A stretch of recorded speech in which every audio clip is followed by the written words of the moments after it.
Hello, good morning, good evening and good afternoon बच्चों। तो चलिए, मोल कॉन्सेप्ट हम पढ़ चुके हैं।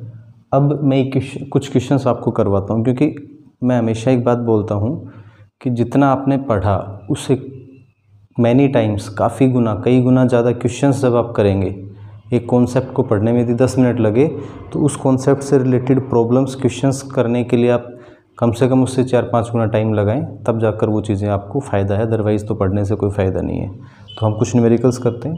एक क्वेश्चन मैंने आपके लिए लिया हुआ है कि which of the following has largest mass, 1 mole of sulphur, second option है 3 × 10⁻23 molecules of carbon, 2 gram atom of nitrogen, 7.0 gram of silver.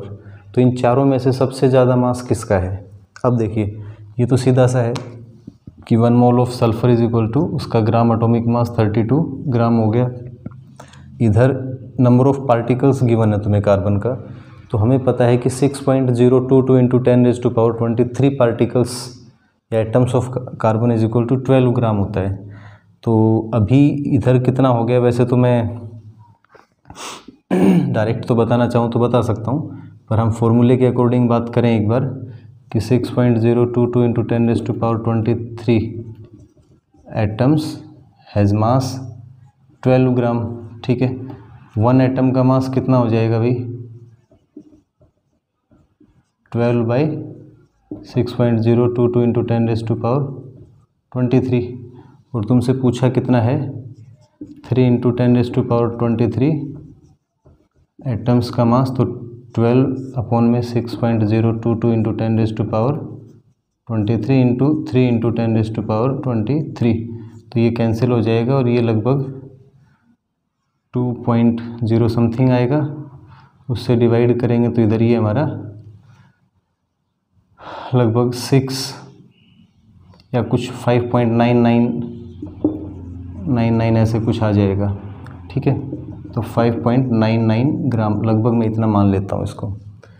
अभी एग्जैक्ट आप निकाल लेंगे तो कुछ ज़्यादा फर्क नहीं आएगा उसमें। अभी ऑब्जेक्टिव क्वेश्चंस में यदि ऐसा आ रहा है तो हम इजीली आंसर कर सकते हैं।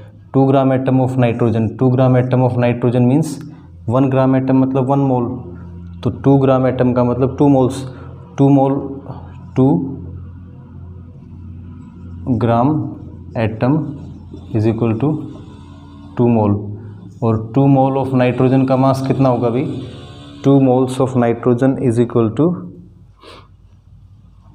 एक एटम का मास 14 होता है ना, 1 ग्राम एटम का मतलब 14 ग्राम, तो 2 का हो गया 28 ग्राम। यहाँ पे ध्यान रखना ग्राम एटम का है, ग्राम मोलिक्यूल नहीं का ना, तो n लेंगे वहाँ पे। यदि ग्राम मोलिक्यूल कहता तो n2 का मानते फिर, तो इधर 28 ग्राम। और 7 ग्राम ऑफ सिल्वर, ये तो डायरेक्ट गिवन है, तो सबसे ज़्यादा किसका आ रहा है दिख रहा है इधर? 7 ग्राम, 28 ग्राम, ये 5.99 और 32। तो हमारा आंसर क्या आ गया? 32 ग्राम, यानी कि सल्फ़र। फर्स्ट ऑप्शन आपका करेक्ट है, ये आंसर आ जाएगा। ठीक है, कुछ क्वेश्चंस में जहाँ आपको दिक्कत आ सकती है, देखिए मैं आपको बताता हूँ। कन्वर्जन जहाँ पे रहेगा कि भाई हमें कुछ वॉल्यूम गिवन है, यहाँ मोल कॉन्सेप्ट वाले टॉपिक में आइडियल गैस इक्वेशन का यूज़ हम कई जगह पे करेंगे। P1 V1/T1 is equal to P2 V2/T2। तो इस फॉर्मूले में ये क्या है, ये एक बार मैं आपको बता दूं। ये जो है ये हमारा STP कंडीशंस, और ये हमारी नॉर्मली गिवन कंडीशंस। तो गिवन कंडीशंस में जैसे वॉल्यूम दे दिया कि वॉल्यूम, मैं एक क्वेश्चन लिख लेता हूँ, मान लीजिए यहाँ पे कि कन्वर्ट, ये क्वेश्चन तुम्हें इनडायरेक्टली हेल्प करेगा। Convert 5 litres volume of any gas at 27 degrees Celsius temperature and 5 atm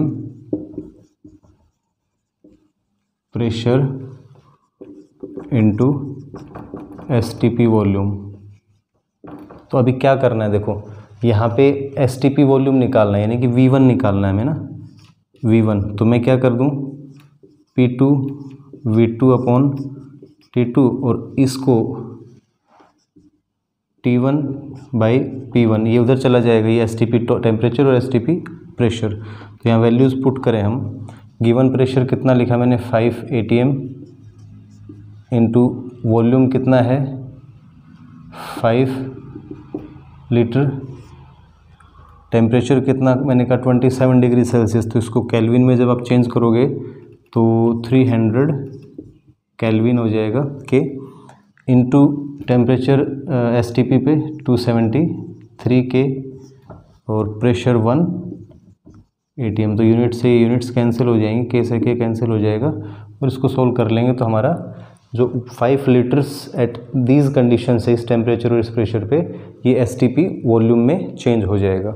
ठीक है, तो ऐसे कुछ क्वेश्चंस होंगे जहाँ पे पहले हमें गिवन अमाउंट ऑफ वॉल्यूम को STP वॉल्यूम में चेंज करना है और उसके बाद फिर हम रिलेशन लगाएंगे। हमें पता है कि 22.4 litres of any gas at STP is equal to 1 mole, या फिर 1 मोल होगा। उसके अंदर नंबर ऑफ पार्टिकल्स की बात करें तो 6.22 इंटू 10⁻23 पार्टिकल्स उसमें होंगे, एटम्स, मॉलिक्यूल्स या आयंस। और उसका जो मास होगा 22.4 लीटर गैस का, वो उसके ग्राम एटॉमिक या ग्राम मॉलिक्यूलर मास के इक्वल रहेगा। ठीक है भी, तो इस तरह से ये भी हम इसका यूज़ कर सकते हैं। एक दो क्वेश्चन और देखते हैं, चलिए। तो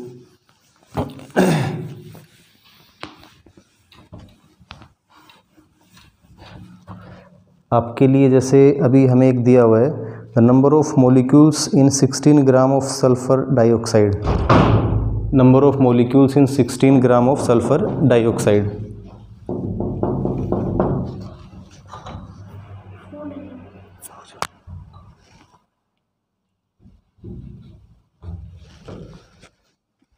हाँ बेटा, तो अभी हम शुरू करते हैं। नंबर ऑफ मॉलिक्यूल्स इन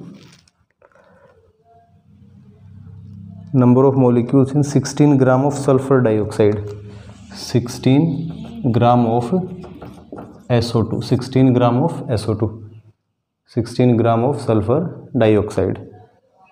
ठीक है भाई, तो इसमें क्या पूछा है, number of molecules in 16 gram of SO2। तो कैसे कैलकुलेट कर सकते हो आप,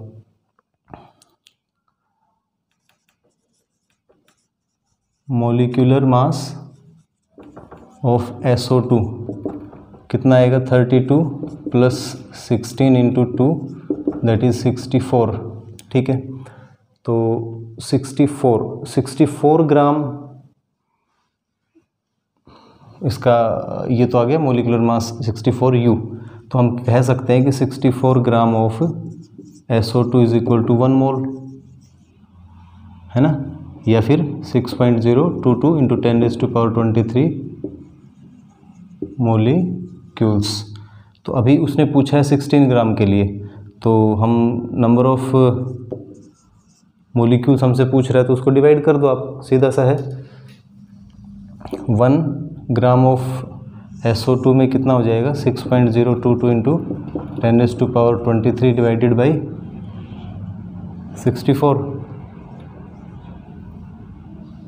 64 ग्राम में इतने पार्टिकल हैं, तो 1 ग्राम में 64 से डिवाइड कर दे, और 16 ग्राम के लिए जब पूछ रहा है तो उससे मल्टीप्लाई हो जाएगा। 6.022 इंटू 10⁻23 अपॉन 64 इंटू 16, 4 से इसको डिवाइड कर देंगे तो हमारे पास आंसर आ जाएगा 1.505 समथिंग, इस तरह से कुछ आ जाएगा 10⁻23। ठीक है भाई, समझ में आ रहा है। इस तरह के क्वेश्चंस आ सकते हैं। कुछ और क्वेश्चंस भी हैं, जैसे gram atoms in 24 gram of magnesium are, gram atoms in 24 gram of magnesium,